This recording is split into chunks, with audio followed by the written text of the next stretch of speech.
ವೃಶ್ಚಿಕ ರಾಶಿಯವರ ಸೆಪ್ಟೆಂಬರ್ ತಿಂಗಳ ಮಾಸ ಭವಿಷ್ಯದಲ್ಲಿ 5 ನಿಗೂಢವಾದ ಎಚ್ಚರಿಕೆಗಳ ವಿಡಿಯೋಗೆ ಪ್ರತಿಯೊಬ್ಬ ವೃಶ್ಚಿಕ ರಾಶಿಯವರಿಗೆ ಆತ್ಮೀಯವಾದಂತಹ ಸ್ವಾಗತ.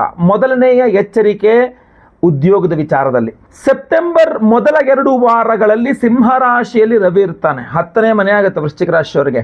ಕಾರಕೋ ಭಾವ ನಾಶಾಯ ಅಂತ. 3ನೇ ವಾರ 4ನೇ ವಾರ ಚೆನ್ನಾಗಿರುತ್ತೆ. ಬಟ್ ಮೊದಲ 2 ವಾರಗಳಿದೆಯಲ್ಲ, ವೃಶ್ಚಿಕ ರಾಶಿಯವರು ಉದ್ಯೋಗದ ವಿಚಾರದ ಸಮಸ್ಯೆಗಳು ಕೊಡುವ ಸಾಧ್ಯತೆ ಜಾಸ್ತಿ ಇದೆ. ನಾನು ಜಾಬ್ ರಿಸೈನ್ ಮಾಡೋಣ ಅಂತಲೋ, ಅಥವಾ ನಾನು ಮಾಡಿದಿರೋ ತಪ್ಪುಗಳು ನನ್ನ ಮೇಲೆ ಹಾಕ್ತಾ ಇದ್ದಾರೆ ಅಂತಲೋ, ಜಾಬ್ ಮಾಡೋಕ್ಕೆ ಮನಸ್ಸಿಲ್ಲ ಅಂತನೋ, ಜಾಬ್ಗೆ ಹೋಗೋಕ್ಕೆ ಮನಸ್ಸಿಲ್ಲ ಅಂತನೋ, ಈ ಥರ ಹಲವಾರು ಏನೇ ಕಾರಣಗಳಿರಬಹುದು. ಒಟ್ಟಿನಲ್ಲಿ ಉದ್ಯೋಗ ಸಮಸ್ಯೆಗಳು ಮೊದಲ 2 ವಾರಗಳು ಸೆಪ್ಟೆಂಬರ್ ತಿಂಗಳಲ್ಲಿ ಜಾಸ್ತಿ ಆಗಲಿದೆ. ಪರಿಹಾರ ಮಾಡಿಕೊಳ್ಳಿ, ಖಂಡಿತವಾಗಿ ಅವಶ್ಯಕತೆ ಇದೆ.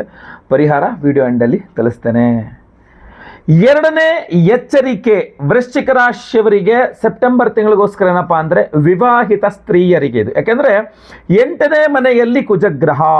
8ನೇ ಮನೆ ಅಂದರೆ ಮಾಂಗಲ್ಯ ಸ್ಥಾನ. ಸೊ ವಿವಾಹಿತ ವೃಶ್ಚಿಕ ರಾಶಿಯ ಸ್ತ್ರೀಯರು ಸೆಪ್ಟೆಂಬರ್ ತಿಂಗಳಲ್ಲಿ ನಿಮ್ಮ ಯಜಮಾನರ ಆರೋಗ್ಯದ ಬಗ್ಗೆ ಸ್ವಲ್ಪ ಹೆಚ್ಚಿನ ಗಮನವನ್ನು ಕೊಡಬೇಕಾಗತ್ತೆ. ಅವರು ರಿಸ್ಕಿ ಕೆಲಸಗಳೇನೂ ಮಾಡಬಾರದು. ಅವರು ಒಂದು ಸ್ವಲ್ಪ ಎಚ್ಚರಿಕೆಯಿಂದ ಇರಬೇಕು. ಅವರ ಆಹಾರ ಸೇವನೆ, ಅವರು ವಾಹನ ಚಾಲನೆ ಎಲ್ಲೇ ಇರ್ಬೋದು. ಸೊ ಯಜಮಾನರ ಬಗ್ಗೆ ಹೆಚ್ಚಿನ ಗಮನ, ಯಜಮಾನರ ಮೇಲೆ ಹೆಚ್ಚಿನ ಗಮನ, ಅವರ ಆರೋಗ್ಯದ ಬಗ್ಗೆ ಹೆಚ್ಚಿನ ಕಾಳಜಿ, ಎಲ್ಲದೂ ಸಹ ಅವರ ಸುರಕ್ಷತೆ ಬಗ್ಗೆ ಹೆಚ್ಚಿನ ಕಾಳಜಿಯನ್ನು ಮಾಡಲೇಬೇಕಾಗುತ್ತೆ. ನೀವು ವೃಶ್ಚಿಕ ರಾಶಿಯ ವಿವಾಹಿತ ಸ್ತ್ರೀಯರು ದಯವಿಟ್ಟು ಗಮನಿಸಿ. ವಿಶೇಷ ಪರಿಹಾರ ವಿಡಿಯೋ ಎಂಡಲ್ಲಿ ಖಂಡಿತ ತಿಳಿಸ್ತೇನೆ.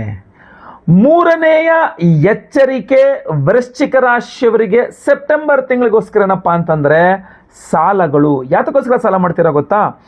ಇನ್ನೊಬ್ಬರಿಗೆ ಆರೋಗ್ಯ ಸರಿ ಇಲ್ಲ, ಇನ್ನೊಬ್ಬರನ್ನ ಹಾಸ್ಪಿಟಲ್ ಸೇರಿಸ್ಬೇಕು, ಇನ್ನೊಬ್ರು ಯಾರಿಗೋ ಒಬ್ರಿಗೆ ಟ್ರೀಟ್ಮೆಂಟ್ ಮಾಡಿಸ್ಬೇಕು, ಮತ್ತೊಬ್ಬರಿಗೆ ಅಂದರೆ ನಿಮಗಲ್ಲ, ಇನ್ನೊಬ್ಬರಿಗೆ ಯಾರಿಗೋ ಹುಷಾರಿಲ್ಲ, ಅವ್ರಿಗೇನೋ ಔಷಧಿ ಕೊಡಿಸ್ಬೇಕು, ಟ್ರೀಟ್ಮೆಂಟ್ ತೊಗೊಬೇಕು, ಏನೋ ಅವರ ಒಂದು ಮೆಡಿಕಲ್ ರಿಕ್ವೈರ್ಮೆಂಟ್ಸ್, ಅವರ ಆರೋಗ್ಯದ ಅವಶ್ಯಕತೆಗಳಿಗೆ ನೀವು ಸಾಲ ಮಾಡಿ ದುಡ್ಡು ಕೊಡುವಂತಹ ಸಾಧ್ಯತೆಗಳು ತೀರಾ ಜಾಸ್ತಿ ಇದೆ. ನೋಡಿ, ಅನಿವಾರ್ಯ ಕೊಡಲೇಬೇಕು ಅಂದಾಗ ಕೊಡಬೇಕಾಗ್ತದೆ, ದೊಡ್ಡ ವಿಚಾರ ಅಲ್ಲ.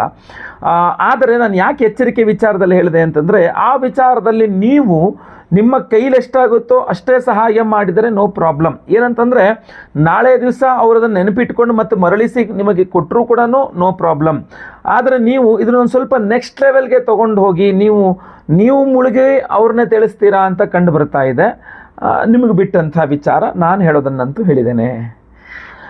4ನೇ ಎಚ್ಚರಿಕೆ ವೃಶ್ಚಿಕ ರಾಶಿಯವರಿಗೆ ಸೆಪ್ಟೆಂಬರ್ ತಿಂಗಳಿಗೋಸ್ಕರ ಏನಪ್ಪ ಅಂತಂದರೆ ವೃಶ್ಚಿಕ ರಾಶಿಯವರ ತಾಯಿಯವರ ಆರೋಗ್ಯ ಸ್ವಲ್ಪ ವ್ಯತ್ಯಾಸವಾಗುವಂತಹ ಸಾಧ್ಯತೆ ತೀರಾ ಜಾಸ್ತಿ ಕಂಡು ಬರ್ತಾ ಇದೆ.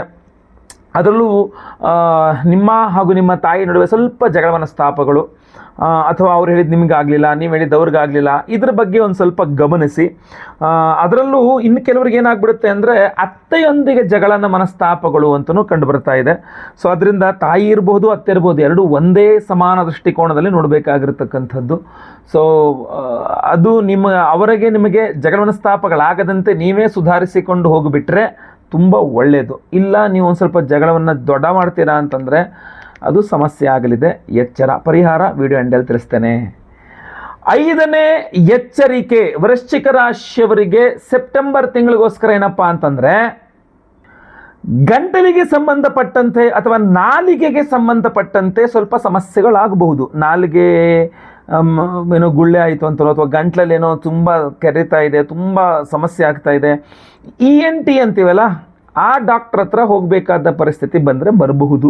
ಅದು ಸ್ವಯಂಕೃತ ಅಪರಾಧ. ನೀವೇ ಏನೋ ಎಡವಟ್ಟು ಮಾಡ್ಕೊಂಡು, ಯಾಕೆಂದರೆ ನಿಮ್ಮ ಓವರಾಲ್ ಆರೋಗ್ಯ ಚೆನ್ನಾಗಿದೆ, ತುಂಬ ಚೆನ್ನಾಗಿದೆ, ಆದರೆ ನೀವೇ ಏನೋ ಒಂದು ಸ್ವಲ್ಪ ಎಡವಟ್ಟು ಮಾಡಿಕೊಂಡು ತಿನ್ನಬಾರ್ದನ್ನ ತಿಂದೆ, ಕುಡಿಬಾರ್ದನ್ನ ಕುಡ್ದೆ, ಹೋಗಬಾರ್ದು ಜಾಗದಲ್ಲಿ ಹೋಗದೆ, ಮಾಡಬಾರ್ದೇನೋ ಹೇಳಿದ್ರಲ್ಲಿ ಹೋಗಿ ಅದನ್ನು ಮಾವಡ ಆರೋಗ್ಯ ಹಾಳಾಗುತ್ತೆ ಅಂತ, ಆದರೂ ಅದನ್ನೇ ಮಾಡಿದೆ, ಆರೋಗ್ಯ ಹಾಳಾಯಿತು ಅಂತ. ಈ ಥರ ಅದರಲ್ಲೂ ಜಾಸ್ತಿ ಇಲ್ಲ, ಕೇವಲ ENT ಡಾಕ್ಟ್ರ್ ಹತ್ರ ಹೋಗಬೇಕಾದಂಥ ಪರಿಸ್ಥಿತಿ ಬರುವ ಸಾಧ್ಯತೆ ಸೆಪ್ಟೆಂಬರ್ ತಿಂಗಳಲ್ಲಿ ಜಾಸ್ತಿ ಇದೆ. ನಿಮಗೆ ಪರಿಹಾರ ನಿಮಗೋಸ್ಕರ ವಿಶೇಷವಾಗಿ ನಾವು ಮಾಡ್ತಿದ್ದೇವೆ. ಯಾಕೆ ಅಂತಂದರೆ ಚಂದ್ರಗ್ರಹಣ ಬೇರೆ ಇದೆ. ಸೊ ಅದಕ್ಕೋಸ್ಕರ ಆ ವಿಶೇಷ ಪರಿಹಾರ ನೋಡ್ಕೊಂಬರೋಣ. ಆಗಸ್ಟ್ 28ನೇ ತಾರೀಕು ಶುಕ್ರವಾರ ಹುಣ್ಣಿಮೆಯ ದಿವಸ ನಮ್ಮ ಯಾಗಶಾಲೆಯಲ್ಲಿ ಬಹಳ ವಿಶೇಷವಾಗಿರತಕ್ಕಂಥ ದೇವತಾರಾಧನೆಗಳನ್ನು ನಿಮ್ಮೆಲ್ಲರ ಸಮಸ್ಯೆಗಳ ಪರಿಹಾರಕ್ಕೆ ಹಾಗೂ ಶ್ರೇಯೋಭಿವೃದ್ಧಿಗಾಗಿ ಮಾಡ್ತಾ ಇದ್ದೇವೆ. ಶ್ರಾವಣ ಮಾಸ ಅಂತಂದಾಗ ಮಹಾಲಕ್ಷ್ಮಿಯ ಆರಾಧನೆ ಮಾಡ್ತಕ್ಕಂಥದ್ದು ಎಲ್ಲರಿಗೂ ಸಹ ರೂಢಿಯಲ್ಲಿರ್ತಕ್ಕಂಥದ್ದು. 21ನೇ ತಾರೀಕು ಒಂದಿಷ್ಟು ಜನ ಮಾಡ್ತಾರೆ, ಈ ಹುಣ್ಣಿಮೆ ದಿವಸನೂ ಕೆಲವರು ಜನ ಮಾಡ್ತಾರೆ. ಬಟ್ ನಾವು ನಮ್ಮ ಯಾಗಶಾಲೆಯಲ್ಲಿ 28ನೇ ತಾರೀಕು ಹುಣ್ಣಿಮೆಯ ದಿವಸವೇ ವರಮಹಾಲಕ್ಷ್ಮಿ ಹೋಮವನ್ನೇ ಸಹ ನಾವು ಮಾಡ್ತಾ ಇದ್ದೇವೆ. ಬಹಳ ವಿಶೇಷವಾಗಿರ್ತಕ್ಕಂಥ ದೇವತಾರಾಧನೆ ವರಮಹಾಲಕ್ಷ್ಮಿಯ ಒಂದು ಆರಾಧನೆ. ಅದರ ಜೊತೆಯಲ್ಲಿ ಬಹಳ ಮುಖ್ಯವಾಗಿ ಅವತ್ತು ಚಂದ್ರಗ್ರಹಣ ಸಂಭವಿಸ್ತಾ ಇರೋದ್ರಿಂದ ನಾವು ಸಹಸ್ರ ಚಂದ್ರ ಶಾಂತಿ ಹೋಮವನ್ನು ಸಹ ಮಾಡ್ತಾ ಇದ್ದೇವೆ. ಸಹಸ್ರ ಚಂದ್ರ ಶಾಂತಿ ಹೋಮ, ವರಲಕ್ಷ್ಮಿ ಹೋಮದ ಜೊತೆಯಲ್ಲಿ ಸಂತಾನ ಗೋಪಾಲಕೃಷ್ಣ ಹೋಮ, ಆಶ್ಲೇಷ ಬಲಿ ಪೂಜೆ, ಸರ್ಪಶಾಂತಿ ಹೋಮ, ಗುರು ಶಾಂತಿ ಹೋಮ, ಶನಿ ಶಾಂತಿ ಹೋಮ, ಹೀಗೆ ನವಗ್ರಹ ಶಾಂತಿ ಹೋಮಗಳ ಸಹಿತ ವಿಶೇಷವಾದ ದೇವತಾರಾಧನೆಗಳನ್ನು ಶ್ರಾವಣ ಮಾಸದ ಹುಣ್ಣಿಮೆಯ ದಿವಸವೇ ಮಾಡ್ತಾ ಇದ್ದೇವೆ.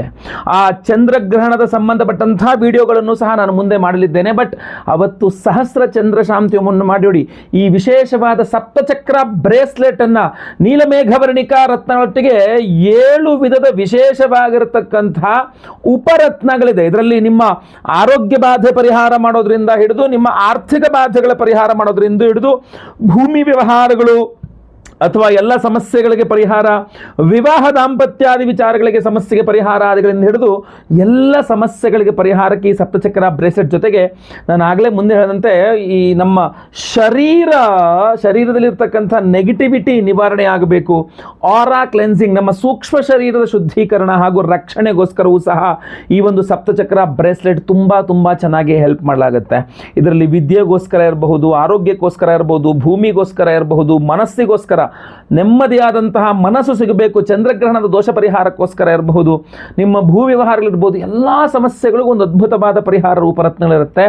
ಇದನ್ನು ನಾವು ಅವತ್ತಿನ ದಿವಸ 20ನೇ ತಾರೀಕು ಅದನ್ನು ಎನರ್ಜೈಸ್ ಮಾಡಿ ನಾವು ನಿಮಗೆ ಸ್ಪೀಡ್ ಪೋಸ್ಟಲ್ಲಿ ಕಳಿಸ್ಕೊಡ್ತಾ ಇದ್ದೇವೆ. ಸೊ ದಯವಿಟ್ಟು ಸಂಕಲ್ಪ ಸೇವೆಗೆ ಹೆಸರು ಕೊಟ್ಕೊಳ್ಳೋರು ಸ್ಕ್ರೀನ್ ಕಾಣುವಂಥ ನಂಬರ್ಗೆ ನಿಮ್ಮ ಹೆಸರು, ಗೋತ್ರ ಗೊತ್ತಿದ್ರೆ, ನಕ್ಷತ್ರ ಗೊತ್ತಿದ್ರೆ ಹಾಗೂ ನಿಮ್ಮ ರಾಶಿ ಹಾಗೂ ನಿಮ್ಮ ವಿಳಾಸ ಏನೂ ಗೊತ್ತಿಲ್ಲ ಅಂದರೆ ಹೆಸರು ವಿಳಾಸ ಕಳಿಸರು ಸಹ ಸಾಕಾಗ್ತದೆ. ನೀವು ನಮ್ಮ ಸಂಕಲ್ಪ ಸೇವೆಗೆ ರಿಜಿಸ್ಟರ್ ಮಾಡ್ಕೊಳ್ಳಿ. ಹಾಗೂ ಆವತ್ತಿನ ದಿವಸ ಬೆಳಗ್ಗೆ ಲೈವ್ ಅಲ್ಲಿ ನಿಮ್ಮ ಹೆಸರು ಸಂಕಲ್ಪ ಆಗುತ್ತೆ. ಎಲ್ಲ ಹೋಮಗಳನ್ನು ನೀವು ಲೈವ್ ನೋಡ್ತೀರಾ. ಹಾಗೂ ವಿಶೇಷವಾಗಿರತಕ್ಕಂತಹ ಹೋಮಗಳ ಭಸ್ಮ, ನಾಗಾರಾಧನೆ, ಅರಿಶಿನ ಸಹಿತ ಈ ವಿಶೇಷವಾದಂತಹ ಸಪ್ತಚಕ್ರ ಬ್ರೇಸ್ಲೆಟ್ ನಮಗೆ ಸ್ಪೀಡ್ ಪೋಸ್ಟ್ ಮೂಲಕ ನಾವು ಕಳಿಸ್ಕೊಡ್ತೇವೆ. ನಿಮ್ಮ ಕೈ ಸೇರಿದ ನಂತರ ಇದನ್ನು ನೀವು ಕೈಯಲ್ಲಿ ಧಾರಣೆ ಮಾಡಿಕೊಳ್ಳಬಹುದಾಗಿರ್ತದೆ.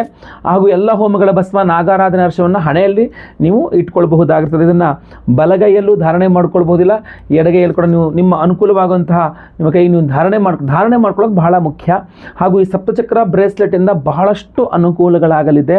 ಹಾಗೂ ಚಂದ್ರಗ್ರಹಣದ ಪರ್ವ ದಿನದಂದು ಲಕ್ಷ್ಮೀ ಸಹಿತವಾಗಿ ಆರಾಧನೆ ಮಾಡ್ಕೊಳ್ಳೋದ್ರಿಂದ ಬಹಳ ವಿಶೇಷವಾದ ಪವರ್ ಇದೆ. ದಯವಿಟ್ಟು ಸಂಕಲ್ಪ ಸೇವೆಗೆ ಹೆಸರು ಕೊಟ್ಕೊಳ್ಳಿ, ಮಿಸ್ ಮಾಡ್ಕೊಳ್ಬೇಡಿ ಈ ಚಾನ್ಸನ್ನು. ಹೆಚ್ಚಿನ ಮಾಹಿತಿಗಾಗಿ ನಮ್ಮ ನಂಬರ್ಗಳಿಗೆ ವಾಟ್ಸಪ್ ಅಥವಾ ಕರೆ ಮಾಡಿ. ದಯವಿಟ್ಟು ಖಂಡಿತ ಒಳ್ಳೆಯದಾಗಲಿ. ವಿಡಿಯೋ ಇಷ್ಟದ ದಯವಿಟ್ಟು ಲೈಕ್ ಮಾಡಲಿಕ್ಕೆ ಮರಿಬೇಡಿ. ಪ್ರತಿಯೊಬ್ಬರಿಗೂ ವಿಡಿಯೋ ರೀಚ್ ಆಗಬೇಕು. WhatsApp, Facebook, messenger, Telegram, Instagram ಎಲ್ಲ ಕಡೆ ಸಾಮಾಜಿಕ ಜಾಲತಾಣಗಳಲ್ಲಿ ವಿಡಿಯೋನ ಶೇರ್ ಮಾಡಲಿಕ್ಕೆ ದಯವಿಟ್ಟು ಮರಿಬೇಡಿ. ನೀವು ಸಬ್ಸ್ಕ್ರೈಬ್ ಮಾಡ್ಕೊಳ್ಳಿ, ದಯವಿಟ್ಟು ಕಡೆ ಸಬ್ಸ್ಕ್ರೈಬ್ ಅಂತ ಬಟನ್ ಇರುತ್ತೆ, ಸಬ್ಸ್ಕ್ರೈಬ್ ಮಾಡ್ಕೊಂಡು ಬೆಲ್ ಬಟನ್ ಹೊತ್ಕೊಂಡು ಆಲ್ ಅಂತ ಮಾಡ್ಲಿಕ್ಕೆ ದಯವಿಟ್ಟು ಮರಿಬೇಡಿ. ಮುಂದಿನ ವಿಡಿಯೋದಲ್ಲಿ ಮತ್ತೆ ಪುನಃ ಸಿಗ್ತೇನೆ. ಎಲ್ಲರಿಗೂ ಸಹ ಒಳ್ಳೆಯದಾಗಲಿ. ಲೋಕ ಸಮಸ್ತ ಸುಖಿನೋ ಭವಂತು. ನಾರಾಯಣ ನಾರಾಯಣ ನಾರಾಯಣ.